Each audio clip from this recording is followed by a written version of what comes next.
My name is Julia Durante Martinez, and I'm a program officer for capacity and research with LISC's National Knowledge Management Team, based in New York City. And we're really thrilled to be hosting this breakout focused on shared equity housing as a tool for advancing racial, economic, and environmental justice and community wealth building in rural areas as part of LISC's annual rural seminar. And this conversation is particularly critical as we continue to struggle with the impacts of the pandemic that has hit BIPOC and low-income communities the hardest and exacerbated an existing housing crisis and racial inequities. And while a combination of eviction moratoria and rental and homeowners assistance have so far staved off the massive wave of evictions and foreclosures originally feared, we know that many folks are still behind on payments and at risk of displacement, while others are self-evicting and moving out in the meantime. And of course, financially distressed properties across different contexts are vulnerable to being scooped up by speculative or predatory owners, as we saw in the wake of the 2008 crash. So to prevent another housing crisis and promote an equitable housing recovery, we need both robust support for tenants and homeowners, as well as transformative solutions to address the root causes of housing instability, poor housing quality, and homelessness. And shared equity housing models are a powerful tool to confront these challenges. So we're pleased to have 3 experts with us today to share more about their work advancing shared equity housing throughout the country and in rural communities. So with that, I think we will move into introductions and a brief grounding in shared equity models before we then move into our panel. And since we're a fairly small group, I think we can, if folks are up for it, just do quick introductions. It would be great to hear from who's in the room. So I will call on people and ask you to share your name and your organization, and then perhaps just briefly why you're interested in shared equity housing, or maybe a question you have about it. So I'm going to pass the mic to Carmen, if you'd like to introduce yourself. Are folks able to? Yeah, go ahead. Hi, my name's Carmen Lorenz. I'm in New Hampshire, Central New Hampshire. Our organization is called Lakes Region Community Developers. And I'm interested in shared equity housing because we've been trying to figure out how to do home ownership developments and looking at different models. And so far, I've just found it really challenging. So I was curious to hear what other people are doing that may be working better than what we're doing. Thanks. Thank you. Let's go to Julia. Hello, Julia Nelmark with Midwest Minnesota Community Development Corporation. And we've been struggling to develop truly affordable housing, and single family housing is getting so expensive, and developing multifamily housing in rural Minnesota is difficult. It's difficult to score high enough to get low-income housing tax credits, and like we've been exploring manufactured housing, tiny homes, various unusual or less common types of housing to try to find something that will work in the area. And so I know Paul in particular, we've worked with Rock USA just a little bit, and so I figured him on the panel, they'd have some good ideas here. So I'm looking forward to it. Thanks. Let's go to Dennis. Hi, I'm Dennis West. I'm retired from Northern Initiatives, which is based in Marquette, Michigan, in the Upper Peninsula. And I'm on the LISC Rural Advisory Council. And the interest is still having connections to some housing organizations in the Upper Peninsula to see if this type of housing could make sense to advise them to give it a go. Thanks, Dennis. Samuel? Hi, my name is Samuel Jensen. I'm from Huerfano County, Colorado, the county planner, and we're in rural county, sort of at the half mountains, half plains in far southern Colorado. and are starting to see some of the housing pressures slowly happen here that have happened in the more well-known mountain communities. And so we're trying to find what models there are that we could potentially tap into to alleviate some of these problems before they get completely out of control and it becomes completely unaffordable for people to live here. Thank you. Haley? Hi, my name's Haley Stanko. I'm not actually really with an organization, but I'm with a group that's trying to organize an affordable housing cooperative with the group equity model in central Pennsylvania. So I was just kind of interested today to hear about this shared model and learn from you guys. Thank you. Priscilla? My name is Priscilla Johnson. I am in Arkansas, and I'm the executive director. And the reason I'm interested in this session is because we are in need of affordable and safe housing in our community. Thank you. For folks, I think a couple folks just joined. We're just doing quick introductions. So John? Hi, everybody. I'm John Wilsey with Pathstone and connected in multiple ways to this work. We're a certified TA provider with the Rock USA network, so helping homeowners in manufactured home communities to secure the land under their homes through the limited equity co-op model. And we're also a NeighborWorks organization that's involved with the shared equity housing initiative through NeighborWorks and working in partnership with Shanti and her team. So, and interestingly, there's also some work here in New York. I'm in Rochester, New York, and we work on the ROC program statewide in New York, but we also have some housing programs in Pennsylvania, Indiana, and Puerto Rico. So Haley, I'd be interested in connecting with you on your work in Pennsylvania. That's very interesting to us. We do some home ownership education work out of the Chambersburg area. And there is some movement in New York toward more shared equity housing in the apartment building space as some apartment units are turning over. That model sort of moving out of just being a New York City thing, and some upstate cities, including Rochester, are starting to look into that. Yeah, City Roots CLT, I know in Rochester and others, so it's very exciting. Great, I think that's everyone except for panelists and listeners. Erica, do you want to introduce yourself? Hello, my name is Erica Bradley. I'm a program officer with Rural LISC's Fund Development Department. Great, thanks. And then David. Hi, everyone. David Greenberg. I work with Julia at LISC National, and part of our work is to promote pen and shared community ownership models throughout the LISC network. So happy to learn from this panel. Thanks everyone for those introductions. It sounds like we have a nice mix of geographies in the room and different interests in exploring shared equity models and helping start new initiatives or maybe advance existing ones, which is very exciting. So we have a couple presentations from our panelists, and then we'll have, I think, plenty of time for discussion and Q&A at the end. So as we go, feel free to put any questions or reactions in the chat, and then we can open it up at the end to take those, if that sounds good. So just to kick us off, and now we can start the screen share, Erica.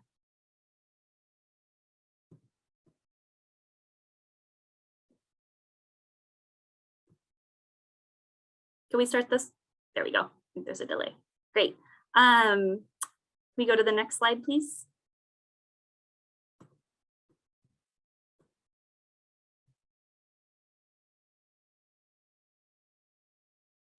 Sorry, all technical difficulties. No worries.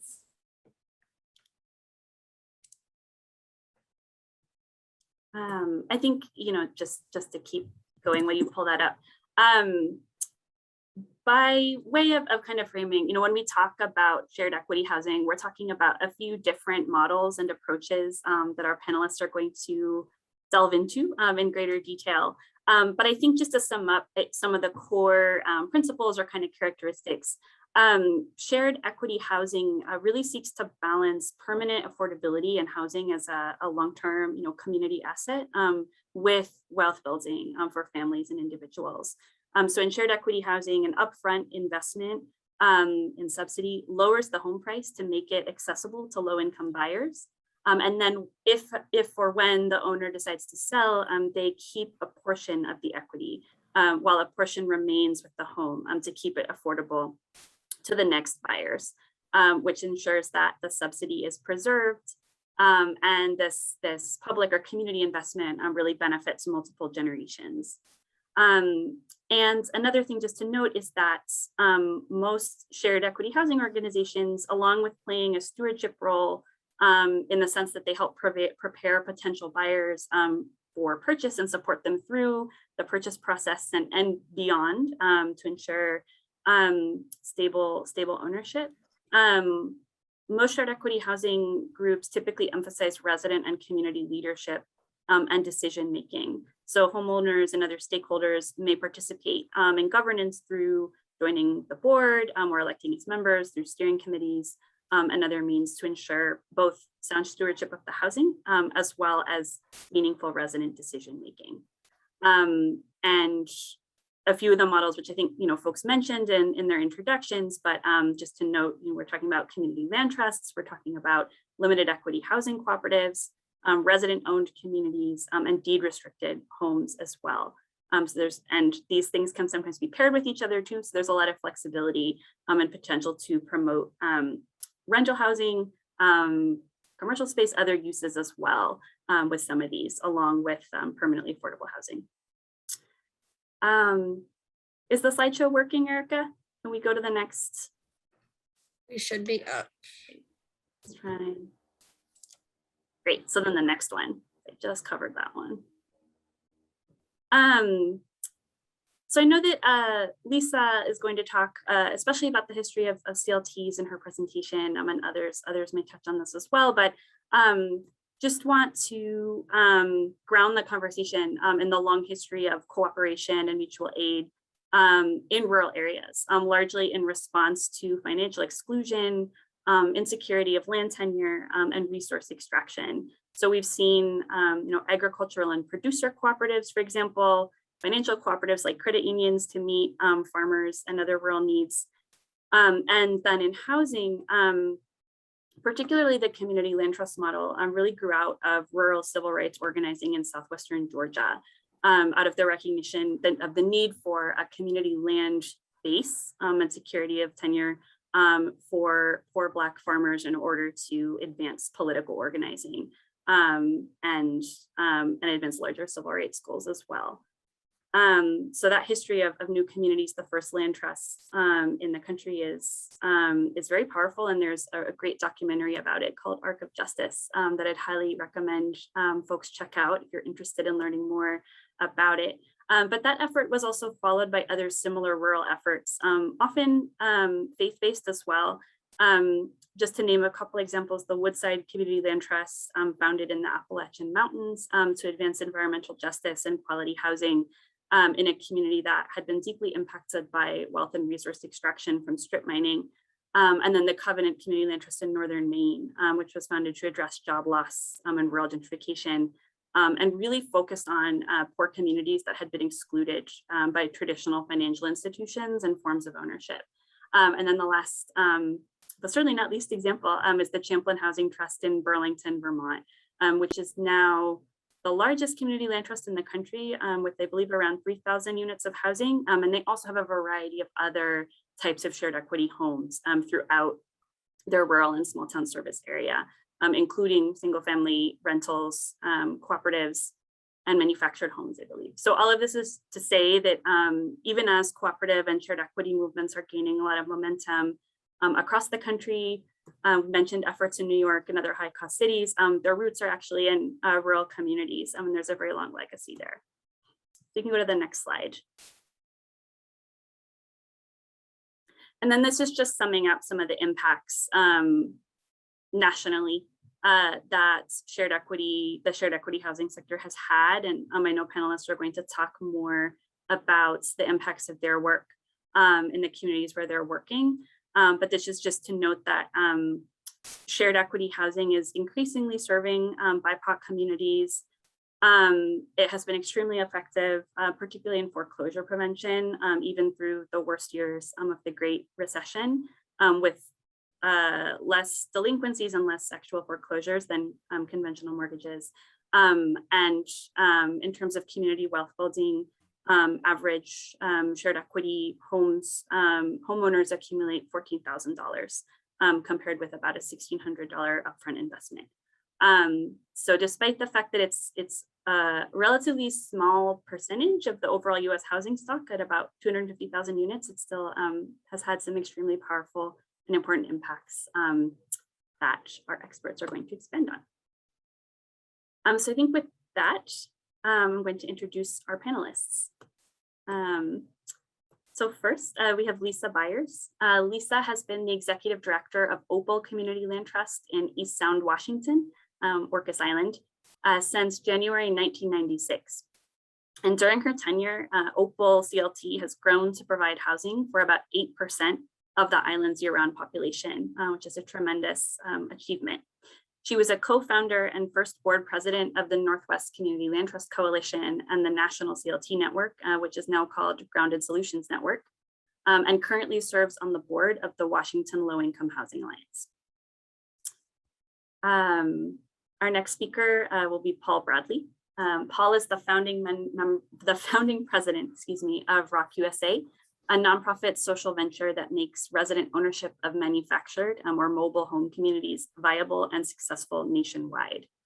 Rock USA has helped co-ops preserve more than 19,000 affordable homes and 281 communities in 18 states, and delivered more than $300 million in financing since 2009. Paul was selected as an Ashoka Fellow and named Social Innovator of the Year by the Carsey Institute at the University of New Hampshire, his alma mater. And in 2014, Paul was honored with the Jerry Voorhis Memorial Award by the National Association of Housing Cooperatives, and in 2018 was inducted into the Cooperative Hall of Fame. He was elected to the National Cooperative Business Association Board of Directors in 2019. And our last panelist is Shanti Avadine. Shanti is the Director of Shared Equity Housing at NeighborWorks America, where she leads efforts to support nonprofits to build their capacity to use shared equity and cooperative strategies to achieve lasting affordable housing, build wealth for families with limited incomes, and stabilize their communities. Shanti also managed a one-time grant program at NeighborWorks that provided $27.5 million for neighborhood stabilization and revitalization to communities hit hardest by foreclosure.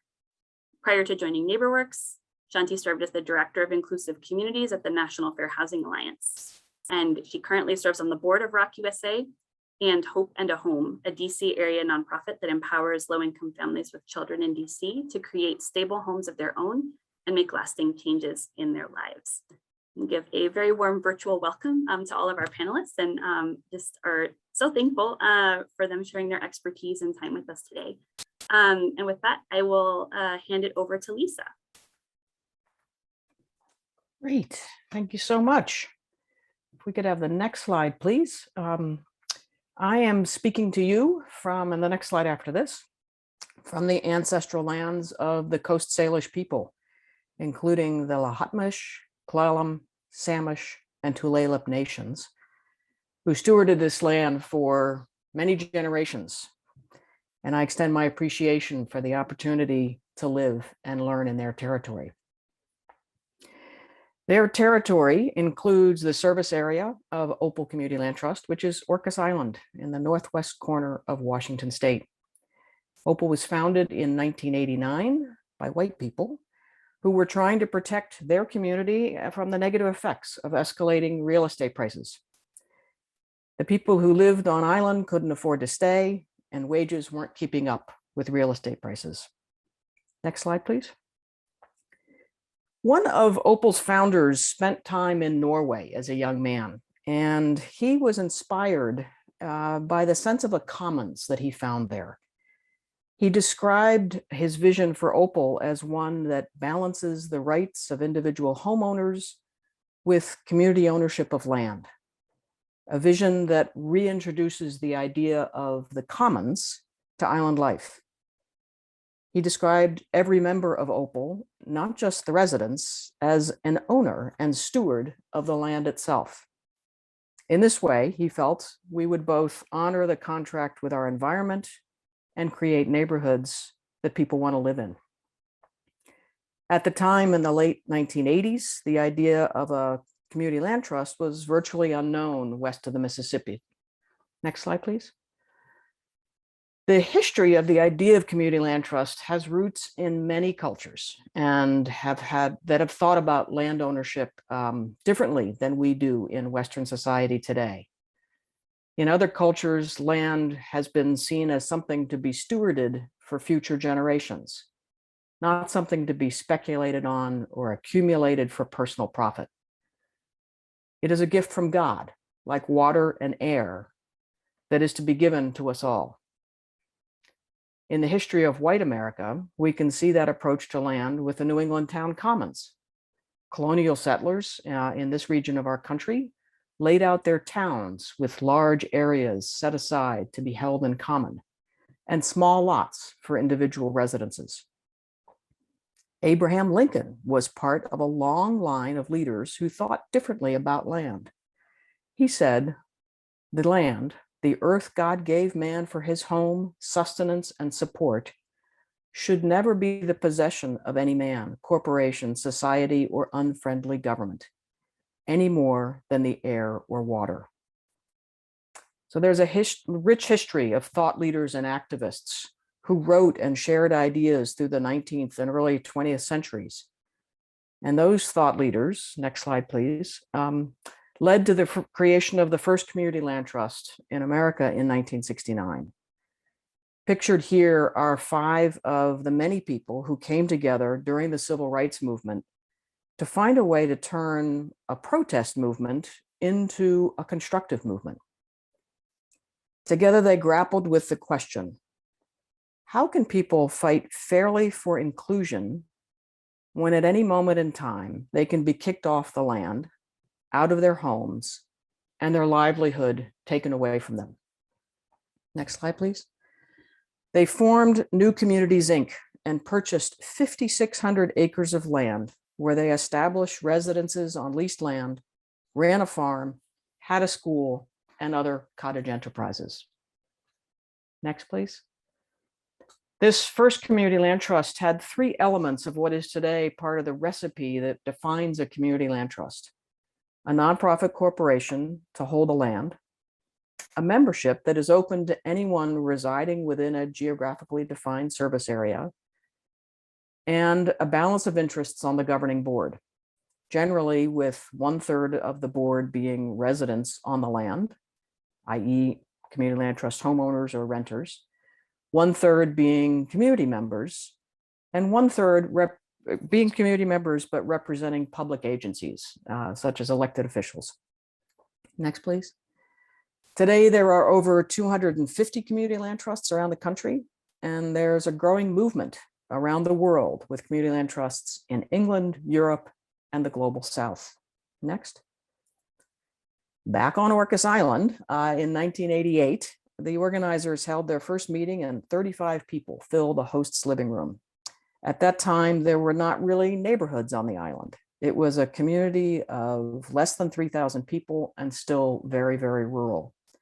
So the idea of building a neighborhood of 18 houses was not without controversy, but the group persevered and in 1994 completed Opel Commons. And these are 2 of the homes that are pictured here. Next, please. After that first neighborhood was done, Islanders decided it wasn't so scary or so bad, and so they asked for more. And over 30 years, Opel has grown steadily. We provide homebuyer education, financial counseling. As the only nonprofit affordable housing provider on the island, we develop and sell homes under the community land trust structure, which I'll detail more in a moment. And we've also developed rental housing. A few years ago, we started a social impact loan fund, so we are now able to make mortgages to people who are creditworthy, but not yet ready for a bank mortgage. Next. So the focus of this session is on community land trust form of ownership. We've added ownership housing by building new, by buying existing housing and converting that to community land trust form of ownership, and by moving houses from other location. That's one of the advantages of being on an island. And I show you this just to point out that this is a very flexible model that can be deployed in very different ways. So really, it can work for what you need in your community. Next. So how does the model work? The community land trust owns the land, individuals own the house, and the ground lease ties the two together. Or if it's a condominium, then there is a deed restriction that does the same thing. The lease rejiggers the bundle of property rights that typically are associated with fee simple ownership. It includes provisions on a range of subjects. Most notably, the term of the lease is for 99 years with an option to renew for another 99 years if you can imagine living that long. And with each resale, there is a new 99-year lease. So the clock starts over again with each resale. The purchaser must be eligible under the program, and that can be defined by the program itself, by the funders, by a mix. Generally, eligibility means some kind of income or asset guideline. For instance, in our community, what we say is you're eligible to buy a community land trust home if you cannot buy in the traditional market. So that means that our program expands beyond what government funding would allow, which usually restricts households to having an income below 80% of median. And the mortgage loan must be from a permitted lender. So this is a way to safeguard against predatory lending.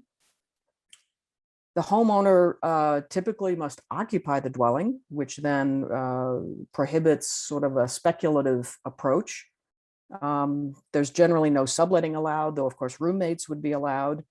And a homeowner could seek a temporary waiver. So if they need to be away from their home for a year or two to attend school or to take care of an aging parent, we certainly want them to be able to do that. But the general idea is you're buying this home so that you can be part of the community in which the home is located. And then when the folks are ready to sell, the price is determined by a formula that's in the lease. And formulas vary. There's appraisal-based formulas, there's index-based formulas, but the basic idea is that, as Julia described at the beginning, the equity that is gained over time is split between preserving affordability for the long term and paying forward that opportunity to buy a house, and the homeowner themselves who's selling the house. So next, please. So this graph shows how the model has worked for us at Opel, and this is a very typical graph that you could see in a lot of different communities around the country. This chart inventories the 110 original homes that we brought into the community land trust plus 78 resales. It shows the blue line, the fair market value of each of those. Each time we get an appraisal, this is what it would have been worth if it was not restricted. And then the green line shows the resale restricted price, and the purple line, dotted line at the bottom, shows the consumer price index. So the graph points out something that I think is really true in this country since at least 1900. And that is that real estate prices as a commodity are a roller coaster ride. They go up and they go down. And a homeowner's ability to gain wealth from their home depends on when they get on and off that roller coaster ride. So our perception of this has been skewed by our collective perception in the United States has been skewed by the long increase in real estate values from the end of World War II to the 1960s, which is when this concept of home ownership being a wealth builder was created. Since the 1970s, though, there have been 4 boom and bust cycles, and we've seen the devastation of that in many communities. What the community land trust model does is eliminate those highs and lows and instead provides a modest, steady increase in resale pricing. Next, please. Well, there's been numerous independent studies that have looked at how the community land trust performs, and they have shown that in different community land trusts throughout the country, the programs expand access to home ownership for people who would otherwise be renting. They create individual wealth. So that with net gains over an average of 5 to 7 years of home ownership from $12,000 to $15,000. That CLTs are used as a step to traditional ownership.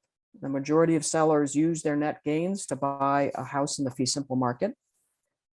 The community land trusts enable residential stability. The property is owned by the community land trust, remain an asset for the community, and foreclosures are extremely rare. They preserve affordability.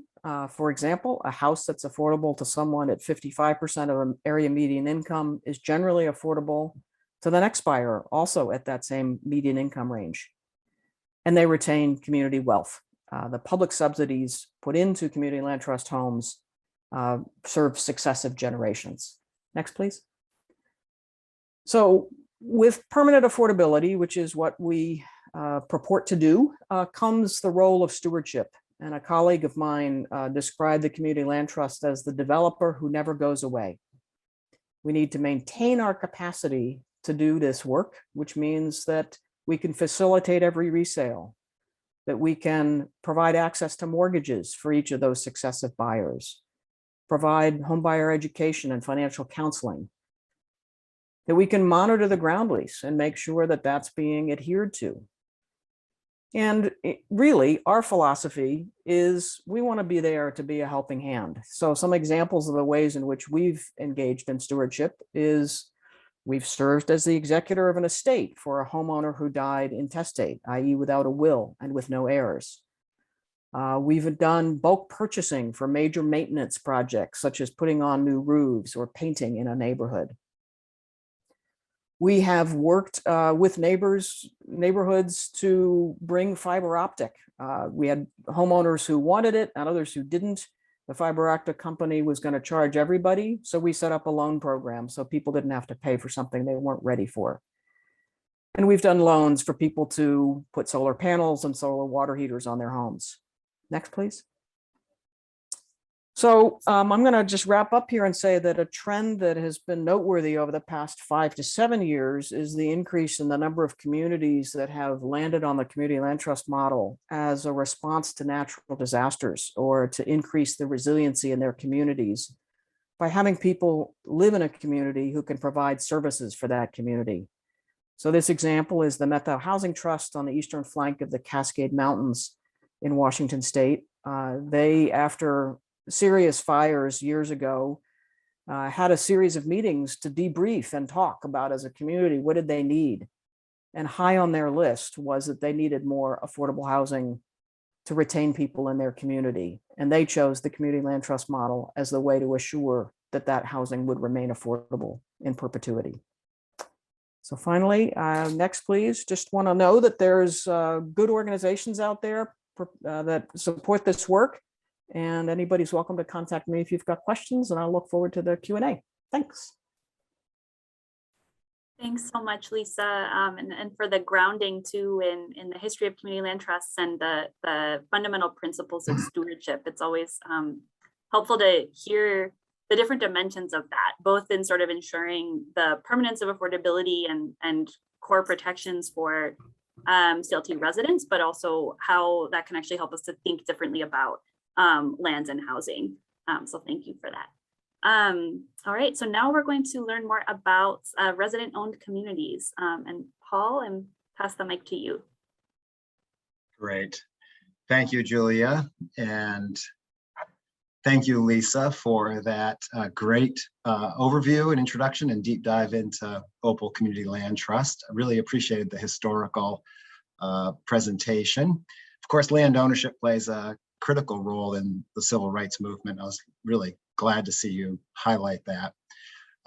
Our work is specifically in one sector of housing, the manufactured home community sector, also known as mobile home parks, and by some trailer parks or trailer courts. These are communities that typically people own their home but rent the land from a commercial investor. And our work, as stated here, is singularly focused on scaling a single model of ownership. It's a limited equity cooperative model, fits squarely within the shared equity housing space, and we have many partners on the call, of course, because this is all about shared equity, and wonderful to have them. So next slide. Just to place this squarely in the shared equity space, Freddie Mac had done a spotlight on underserved markets and really looked at resident-owned communities and specifically talked about these as naturally occurring communities.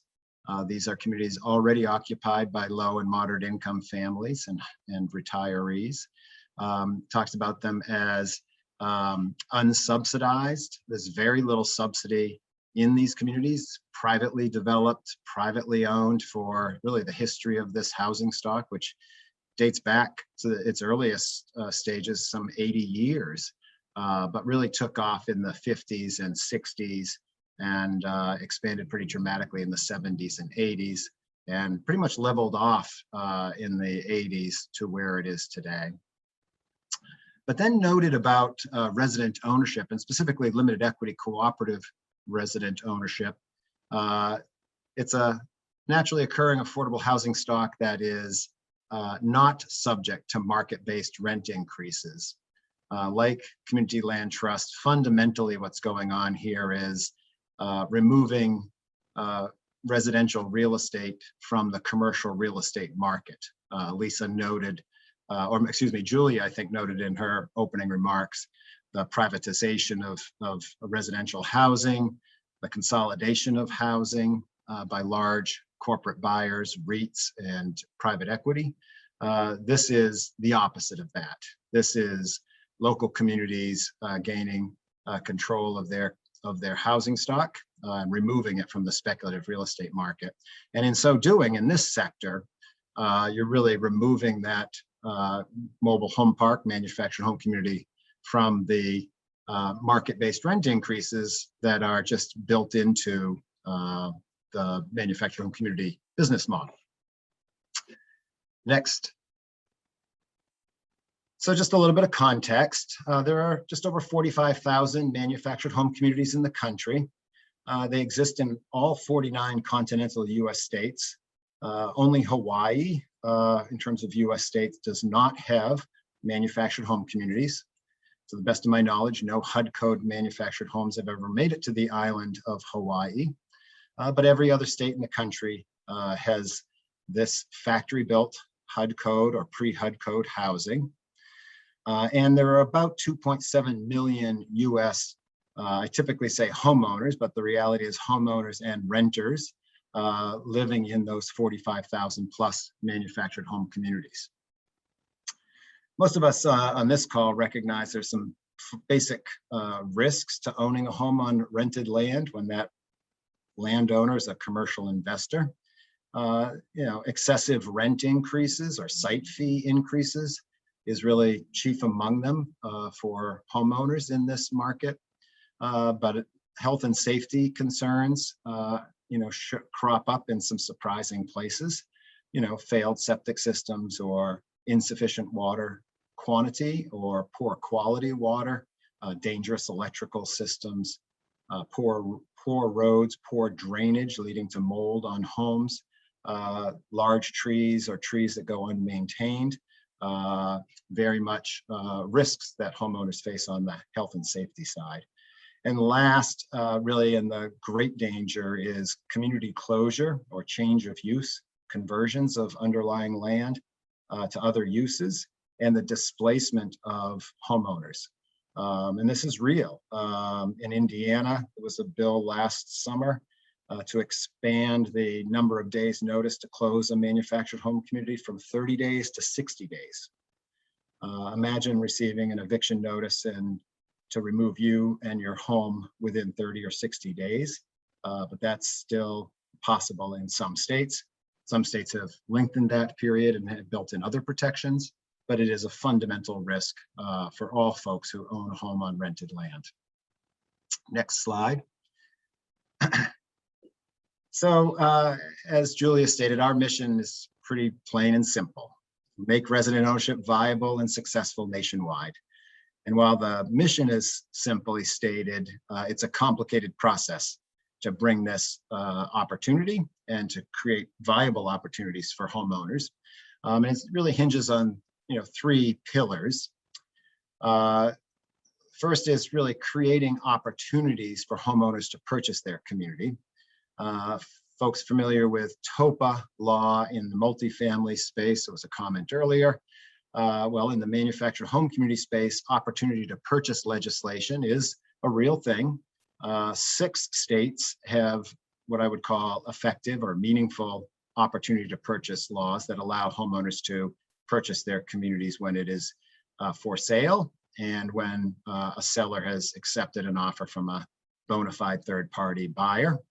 And those 6 states, New Hampshire, Vermont, Massachusetts, Rhode Island, Oregon, and Colorado now, homeowners there have a certain benefit by an automatic opportunity to purchase.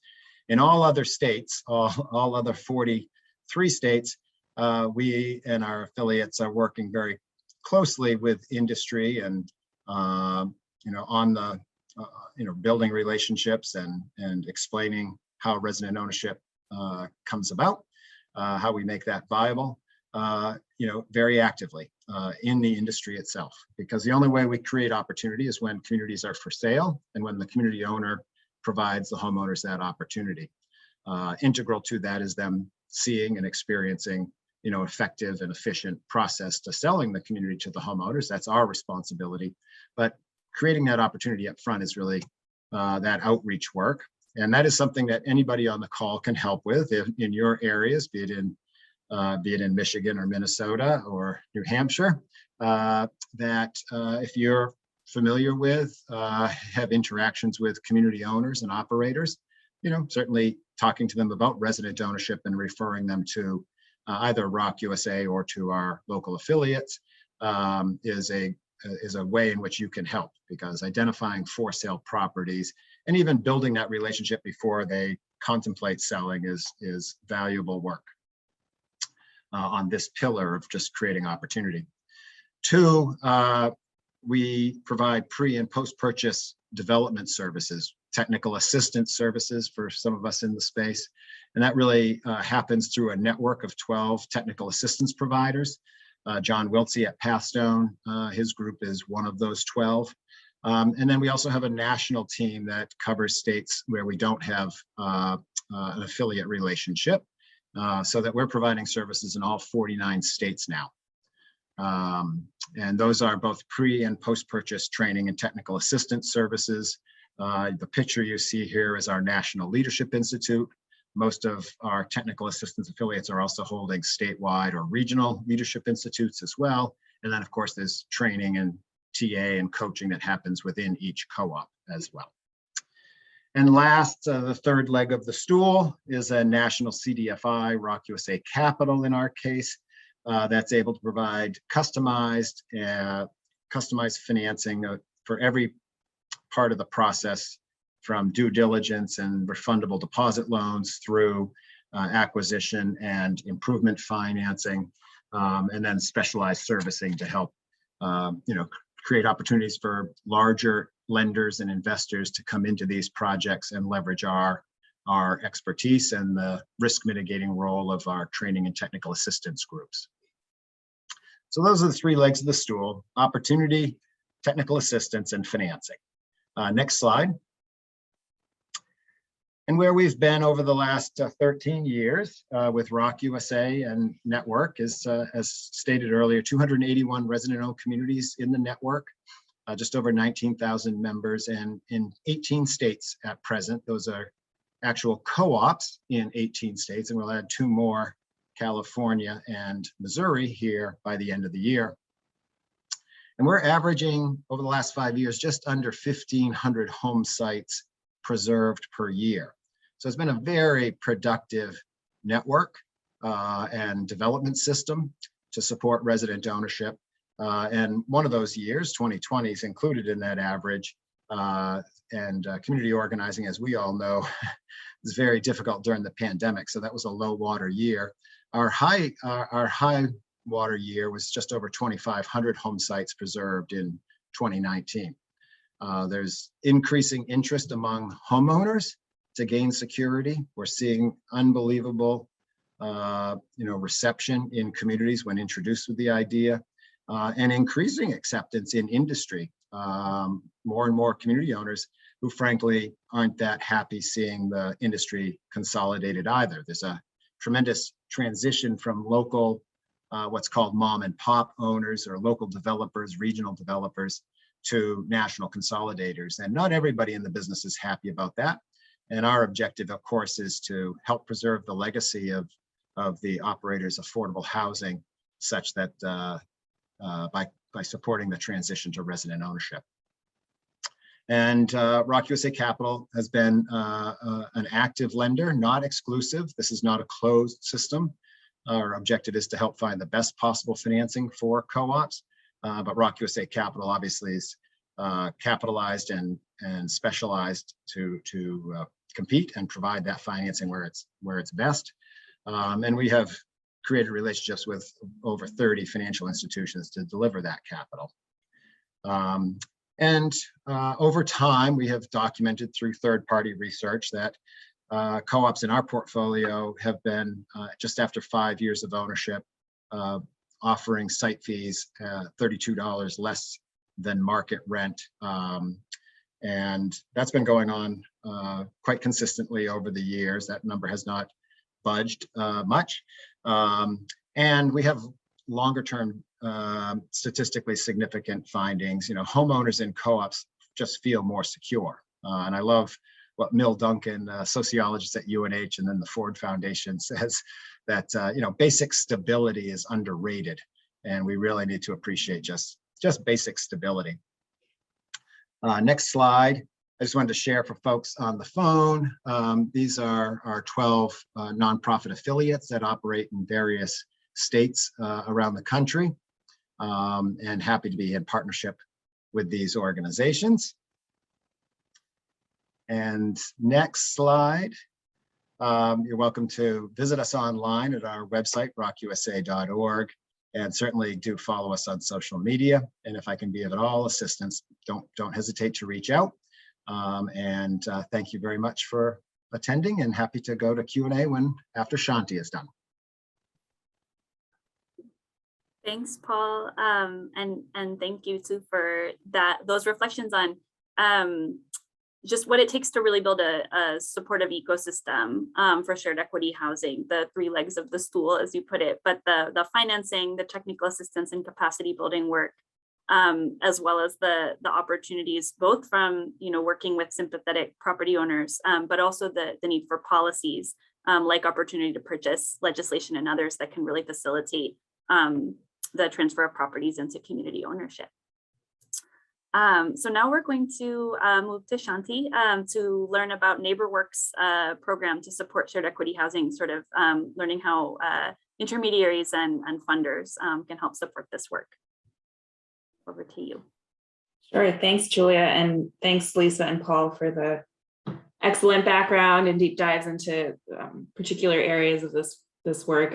Usually when I talk about this topic and this initiative, I have to do a lot more work up front to bring people on board to the idea of what is shared equity and what are the models, and all three of you have really taken care of that, so thanks so much. So as Julia mentioned, I'm the director of the Shared Equity Housing Initiative at NeighborWorks America, and if you could go to the next slide.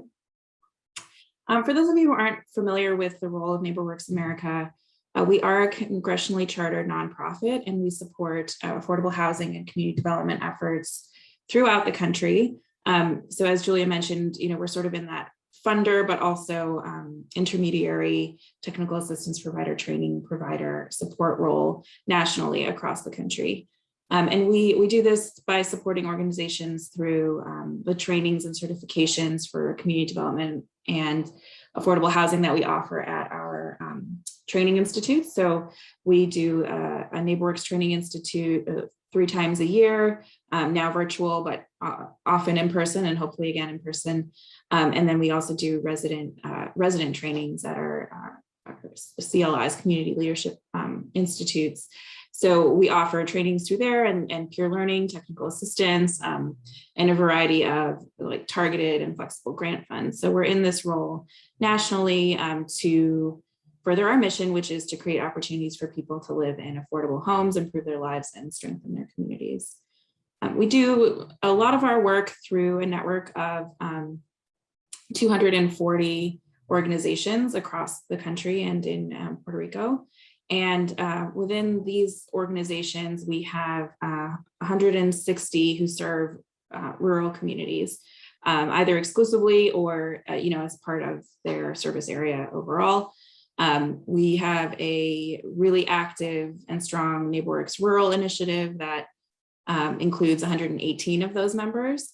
And many of those are interested in this topic of shared equity and are participating in the Shared Equity Initiative, which I'll talk a little bit more about, but just wanted to showcase how much of our network really does touch the rural area. You can go to the next slide. So specifically on our Shared Equity Initiative, this initiative builds on actually decades of history of organizations in our network who have been using shared equity housing approaches really successfully to create lasting affordability that lasts, as all three of the other speakers mentioned, for generations, but also creates, cooperative or community ownership. And then we also are really thinking about this as a tool in the toolbox for organizations that are doing comprehensive community development. So really looking to preserve affordable housing in the context of overall community development in place. Because these models really preserve affordability in a specific location. It really is part of our language around it really is around comprehensive community development. So it sits in our community initiatives team, along with our rural work, our healthy homes and communities work, our community building engagement work. So as Julia outlined in her introductions, we're really using this initiative to support any organizations that support shared equity models. The models listed on the screen are the ones that Julia mentioned. Community land trusts like Opel, deed restricted homes. So these are not in the traditional community land trust model, but they have resale restrictions in the deed of the home, and that limits the limits the gains of an individual homeowner, but keeps the affordability in the home over time. Limited equity housing co-ops. So these are multifamily cooperatives or resident-owned manufactured, Paul mentioned. And all of these models have the common elements of sort of risk and reward sharing over time, preserving affordability through resale restrictions.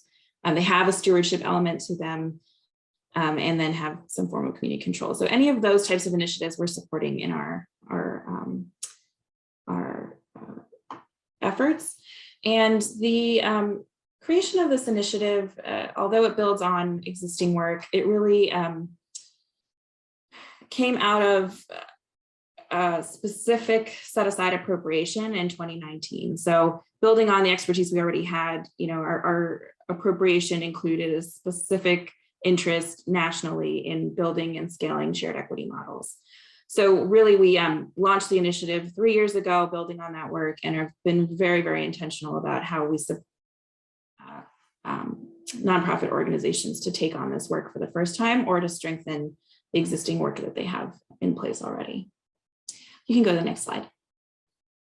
So early in the creation of the initiative, we did an exploratory scan, listening sessions, focus groups across our network and to other intermediaries to really understand best practices, the interests, challenges, and where NeighborWorks could provide some support that was new and that filled in some gaps in the existing field. And I will say we had a lot of interest from rural organizations.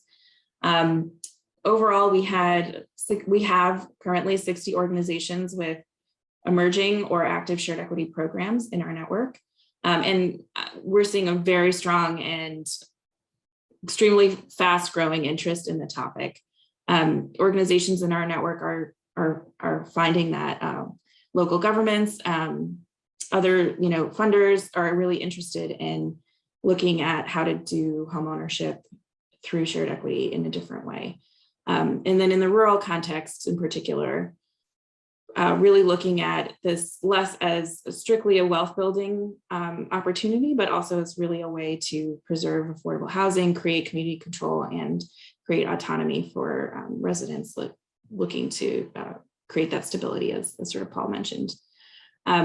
We are prioritizing rural areas in our initiative, making sure that a good segment of the groups that we're supporting are in rural areas, and then also looking at areas that are high risk of displacement and focusing on communities of color in line with our racial equity commitments. You can go to the next slide. So just at a glance, these are the types of activities that we've taken on with the initiative in the last 3 years.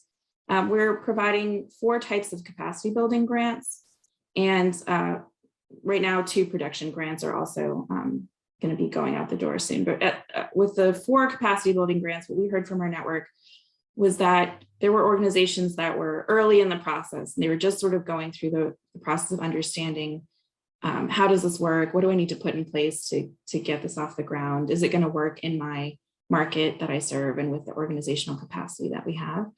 All the way through groups that kind of had committed and needed some funding to go through the planning process of designing their resale formula, getting their boards in place, getting their stewardship plan in place, those types of things. Peer learning was another demand that we've given some grants to specifically facilitate peer learning. We heard from groups like Lisa's group, Opel, and other longstanding CLTs and programs that they were spending a lot of uncompensated or free time just coaching their peers in this, and we wanted to make sure that there were some resources there. And then we've been funding innovations or new ideas from the groups that have been around for a long time. There is a strong demand for production or capital grants, and we're hoping to move more into providing more of that over time. But in the capacity building space, there is still plenty to support with sort of like different on-ramps or different entry points for organizations to get this work off the ground. We're supporting all of that with technical assistance, peer learning. We've created new trainings at our training institute. So we have an intro to shared equity course that's new, an intro to stewardship course that really walks through kind of the post-purchase stewardship role. And coming to our next in-person, whenever that may be safe to do, we will be doing a specific course on shared equity in multifamily strategy settings. So there's somewhat of a focus on limited equity co-ops in that course, but also talking about multifamily in the other types of shared equity settings. We are working with the Grounded Solutions Network, who Lisa mentioned, to formalize some decision guides and manuals that are, can be used and implemented across the field. And then the last piece of this is supporting the evaluation of resident outcomes. So in Paul's slides, he had a reference to longitudinal study looking at outcomes around residents in resident-owned manufactured housing, ROCs, and for us, we're looking broadly at, what are the other outcomes for residents around their financial capability, around their health and well-being, quality of life that results from living in shared equity housing. So I just thought, to give the overview of kind of what we're doing, but really what we're seeing now that we're 3 years into this and have done one funding of grants, we're really seeing that in this space that organizations need some funding or support, even in this feasibility category where it's a smaller grant, but it really gives them some space to do the due diligence and a deep exploration of what's involved in starting a shared equity initiative. And it could be that they go in a complete 180 from where they thought they were going to go with this work. We've had some organizations come to the conclusion that, really this isn't the right fit for what they are looking to do, and they need to spend a little bit more time, figuring out how to go about that. And that needs to be okay, because it does take a lot of time to put a new model into practice. We've funded a lot of innovative ideas. People are looking to look at shared equity as a way to preserve existing homeownership. So opt-in programs that allow homeowners who are experiencing some sort of distress to opt into a CLT or shared equity program in exchange for kind of being able to stay in their home. Looking at adding commercial community ownership as a way to build wealth with assets that are community owned, alongside housing that's community owned, and looking at accessory dwelling units or modular units as a way to kind of expand how shared equity programs are growing. So some of those types of things are coming out of our work right now, and we're really looking forward to supporting more of that.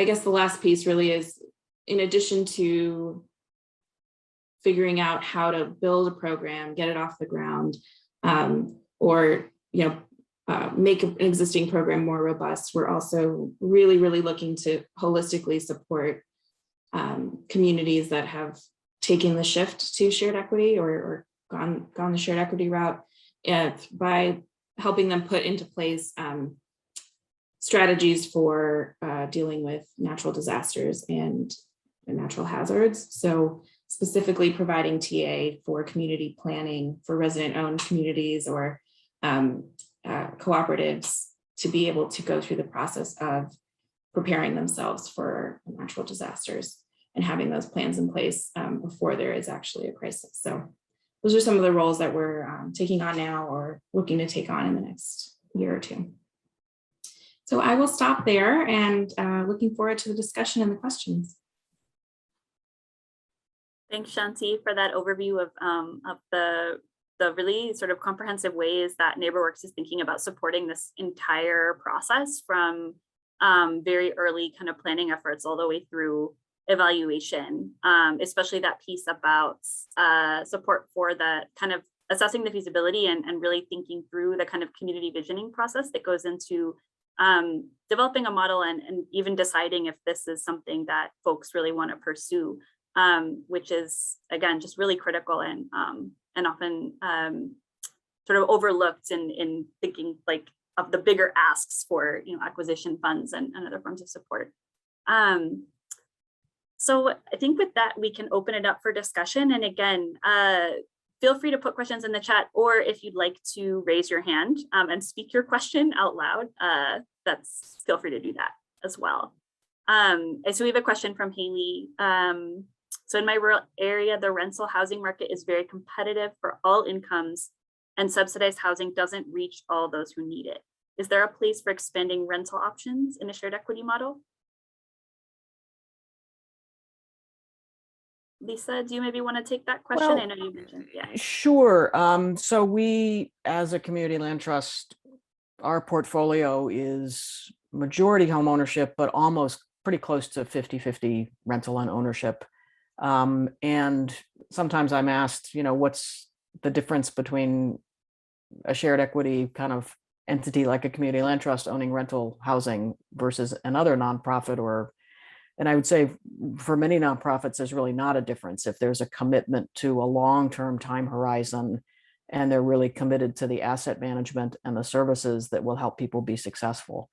I think there's a real distinction between nonprofit ownership and private ownership, where private ownership is often looking at resale value and not so interested in investing in maintaining the housing stock. Not exclusively, but there is more of a pattern of that on the private side.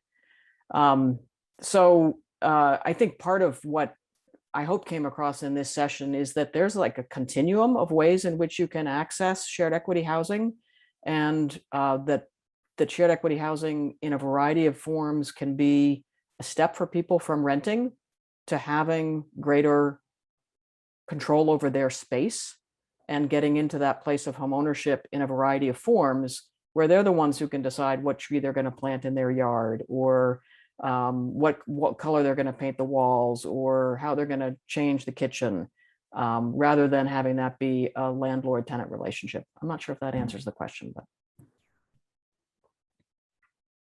Yeah, and I would just add that everything Lisa said, I think that distinction is really clear. We have some in our network some groups in our network who do have, half home ownership, half rental. in a CLT form. But we also have a lot of organizations now who are looking at, or several who are looking at limited equity co-ops as a way to not necessarily reach, to create rental options, but I think as a way to really access homeowners or potential homeowners or future homeowners who maybe have some limitations individually, but in a cooperative setting, it would increase their access. So it's not necessarily rental per se, but some of the obstacles around credit and access to capital, mortgages, individual capital aren't there when you have the limited equity co-op model. So it does create access for different levels of folks who are ready to kind of take that stepping stone towards traditional homeownership. And in the manufactured housing space, I would just add, similar there, the level of affordability in most manufactured home communities is really tantamount, if not better than the affordability of rental. So access is quite affordable. And two, in terms of co-op manufactured home communities, one of the things we're seeking to achieve and what communities want to achieve is 100% home ownership, so that everyone in the community, represents a homeowner who owns one membership interest in the co-op, and that home is occupied by that homeowner, so that they can create community and a level of equality within the community. Everybody has everybody is a member and has one vote in the affairs of the cooperative. So rental is not something that resident-owned communities are eager to expand. They're pushing for home ownership, but that home ownership is pretty affordable. Could I actually expand on that for 1 second and say that what we have found is the majority of our homeowners pay less in principal, interest, taxes, and mortgage than they paid for rent. There is an added challenge of being a homeowner because you have to then be responsible for repairs and maintenance.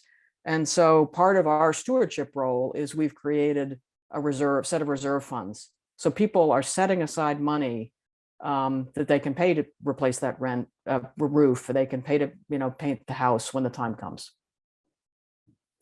Yeah, the other thing that hopefully is coming through with the community land trust models in particular, that is really a land ownership structure. So you can have a CLT that owns the land, and you can kind of put whatever you want on the land, which can include rental housing, and there are a number of CLTs that have rental housing in their portfolios, as Lisa mentioned. And I think one thing that I've heard from groups that can sometimes help make the case for doing like rentals on a CLT as opposed to a traditional nonprofit owner is that there can be a greater role for resident and tenant decision making over the housing. So there's CLTs that may have a mutual housing association, which is a nonprofit that owns the rental housing, but there's typically like a greater role for tenants as part of the board.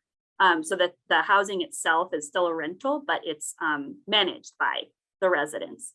So that can advance the goals of self-determination or community control in important ways. So I think it's home ownership gets a lot of focus within shared equity housing, and it's a lot of what we've been talking about today. But I think there is interest in a lot of places in having rentals be part of that. And also, I think there's some interesting work being done about potentially offering opportunities to transition from renting to owning.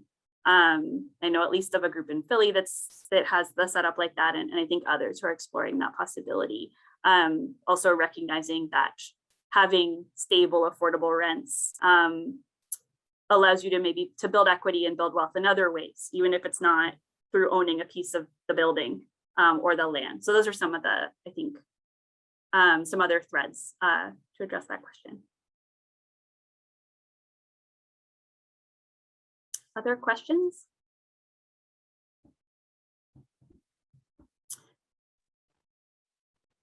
I know a few folks at the beginning mentioned being interested in exploring shared equity, but that there were some challenges, kind of knowing where to start or getting off the ground. Wondering if panelists could share, what were some of your early challenges and early successes in getting started? Lessons learned, is there anything that you would have done differently? Share reflections there. I would say, well, I'll say that I think it's really about, it's always hard to get started, but you just got to keep going. And I think what I recommend is start small and do whatever you do well, and then go from there and see what doors that opens up. That in some communities, you're going to deal with concerns about people not owning the land. Like we're so used to that as a paradigm in this country that people are can be skeptical of that. And so you need to show that actually it really can be very similar to fee simple ownership.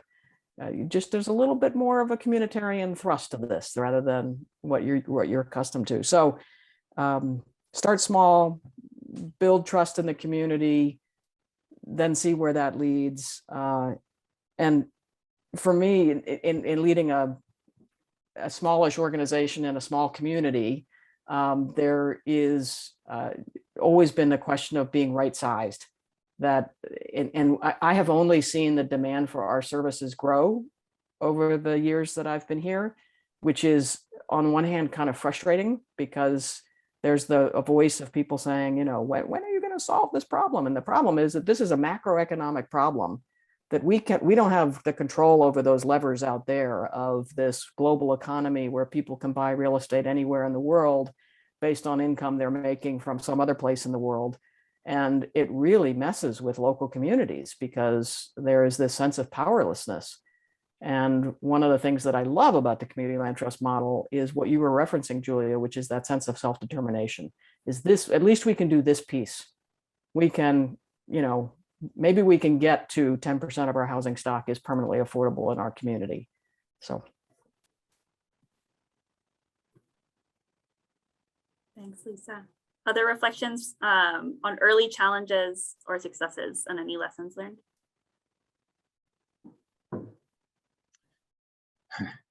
All looks pensive. Well, yeah, it's what's useful to folks. In our local housing trust, this would be perhaps a history of, but some maybe familiar to Carmen up in the Lakes region. Concord Area Trust for Community Housing, which is a NeighborWorks affiliate, and started off as a housing trust specifically. And I recall in those organizing days, bringing in national experts that really motivated tremendous local enthusiasm to take those ideas and resources and bring them to our local community. And what a heyday for the community land trust movement, with now Grounded Solutions and NeighborWorks and so many great examples of successful local land trust.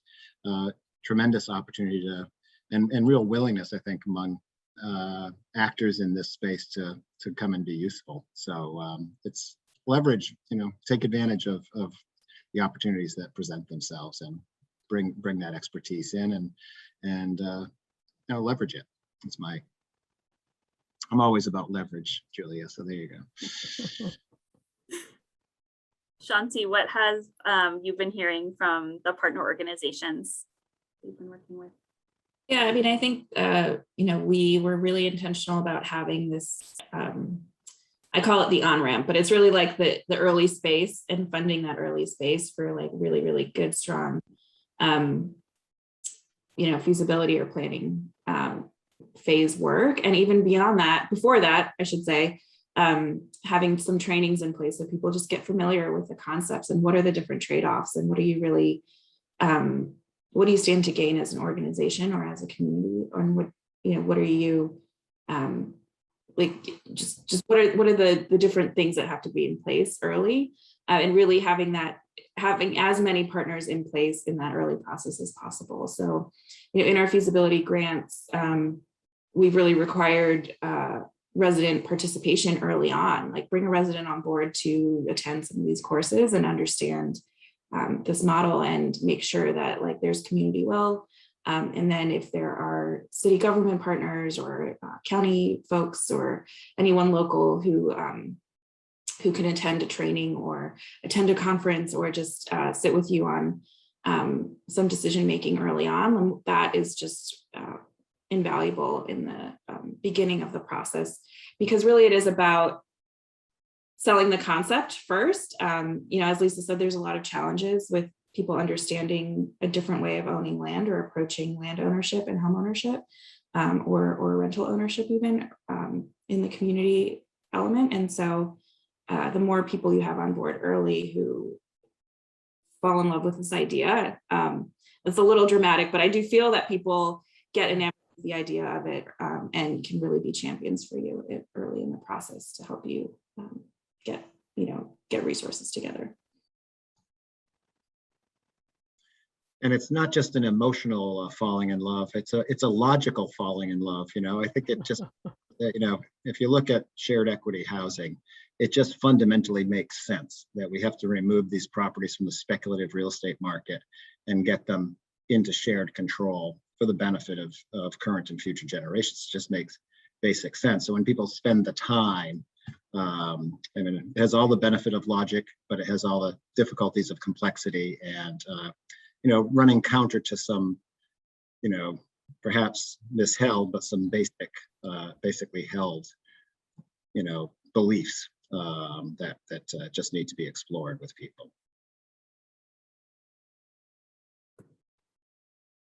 Thanks. We just have a couple minutes left. Any last questions or reflections from the audience?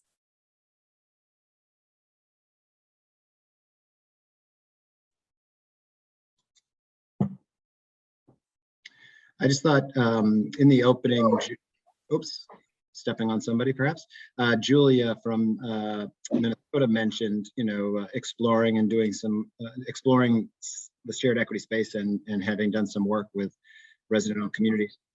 In our space specifically, and I don't know, Lisa, if you have this, partnership opportunities within Opel, but certainly there are lots of ways for socially motivated, mission-based organizations to participate in resident-owned communities, be it with weatherization, be it with infill housing, housing financing, down payment assistance, home buyer education.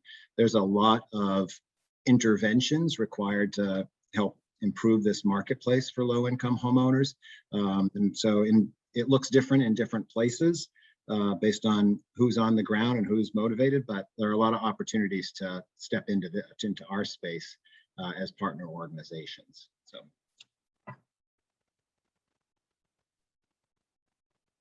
And I'll echo that, Paul, that's one of the areas that we know that we can continue to support in our network as well, or for other intermediary groups, is to really outline for folks the role, if they're not going to be the shared owner as a nonprofit themselves, what are the different roles that they could take on?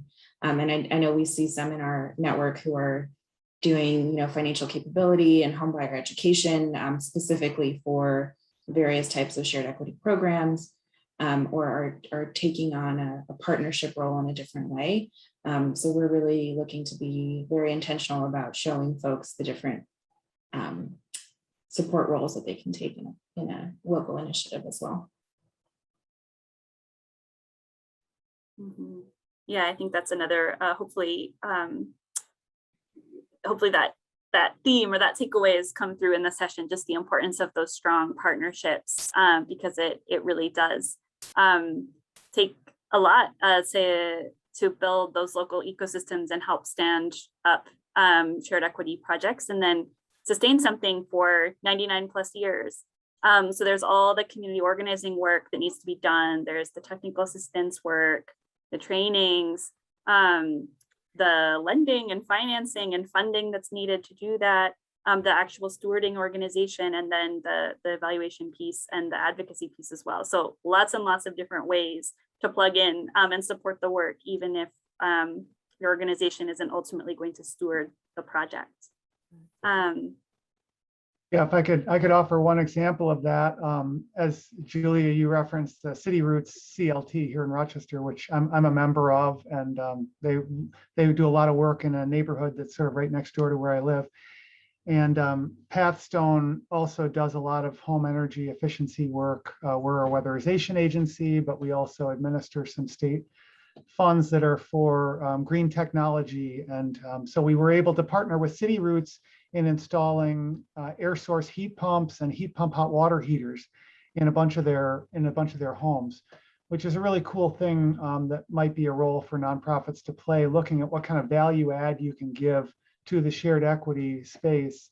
And to me, it speaks to me because we're making a pretty significant capital investment in units here with a lot of state subsidy. And this puts it in a permanently affordable framework, rather than just having it go to a first-time home buyer or other, household that might then, realize a profit on that sale at some point. Not that there's anything wrong with that, but keeping these green technologies in a permanently affordable way is pretty cool. Thanks for sharing that example, John. That's great. Exciting to hear about. All right. Well, again, we just want to thank all of our panelists so much for sharing your work with us. It's been a very inspiring session, and thanks also to everyone who joined. We really appreciate it. And thanks to the rural team for helping support. Great. Thank you. Everyone. Thanks, everyone. Thank you, Julia. Thanks.